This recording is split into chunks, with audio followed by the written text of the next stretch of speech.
ప్రపంచంలోనే అత్యంత ప్రమాదకరమైన జైలు ఇది. దీని పేరు వింటేనే పెద్ద పెద్ద క్రిమినల్స్ కూడా వణికిపోతారు.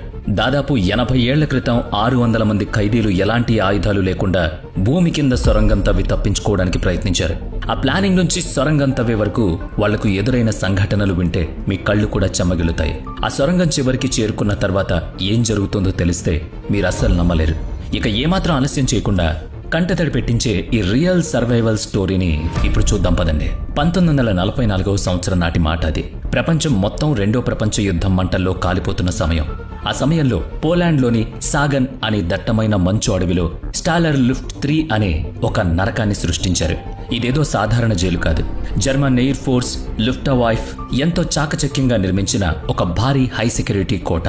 అంతకు ముందే వేరే జైళ్ల నుంచి తప్పించుకోవడానికి ప్రయత్నించిన అలైడ్ ఫైటర్ పైలట్ల కోసం దీన్ని ప్రత్యేకంగా కట్టారు. వాళ్ళు మళ్లీ ఎప్పటికీ తప్పించుకోకుండా చేయడం, వాళ్ల మనోధైర్యాన్ని కుంగదీయడం ఈ జైలు అసలు లక్ష్యం. ఆ కాలంలో నాజీ జర్మనీ సైన్యం చాలా క్రూరంగా ఉండేది. హిట్లర్ చిన్న సైగ చేస్తే చాలు ఎవరి ప్రాణాలైనా గాల్లో కలిపేసేవారు. ఈ భయంకరమైన జైల్లో Britain, America, Canada, Poland, Australia, న్యూజిలాండ్కు చెందిన వేలాది మంది ధైర్యవంతులైన ఫైటర్ పైలట్లు బందీలుగా ఉన్నారు. ఆ ఖైదీలు తమ జీవితంలో అత్యంత దారుణమైన, బాధాకరమైన రోజులు గడుపుతున్నారు. ఎలాగైనా ఆ నరకం నుంచి బయటపడాలన్నది వాళ్ల ఒకే ఒక్క లక్ష్యం. కానీ బయటపడ్డం దేవుడెరుగు. అక్కడ ప్రశాంతంగా ఊపిరి పీల్చుకోవడం కూడా చావును ఆహ్వానించినట్లే. జైలు వాతావరణం ఎంత ప్రమాదకరంగా ఉంటుందంటే ఏ చిన్న అనుమానాస్పద కదలిక కనిపించినా వెంటనే కాల్చిపడేస్తారు. విపరీతమైన చలి, దారుణమైన ఫుడ్, భయంకరమైన సైకలాజికల్ ప్రెషర్ మనిషిని లోపల నుంచి తొలిచేస్తుంది. ఇక్కడుంటే చలికి వణికి చనిపోవాలి లేదా నాజీల చేతిలో బలవ్వాలని ఖైదీలకు అర్థమైనప్పుడు వాళ్లల్లో ఆందోళన మరింత పెరిగింది. అలాంటప్పుడు వాళ్ల ముందు కేవలం 2 దారులున్నాయి. అయితే నరకం అనుభవిస్తూ చనిపోవడం లేదా స్వేచ్ఛ కోసం పోరాడుతూ పోవడం. వాళ్ళు ఆ 2వ దారిని ఎంచుకుని చరిత్ర సృష్టించి ఒక భయంకరమైన ప్లాన్ గీశారు. ప్రపంచంలోనే అత్యంత ప్రమాదకరమైన జర్మన్ సైన్యం నిద్ర చెడగొట్టే నిర్ణయం అది. ఈ మొత్తం మిషన్కు ఒక మాస్టర్ మైండ్ ఉన్నాడు. అతని నరనరాల్లో రక్తం కంటే దేశభక్తి ఎక్కువగా ప్రవహించేది.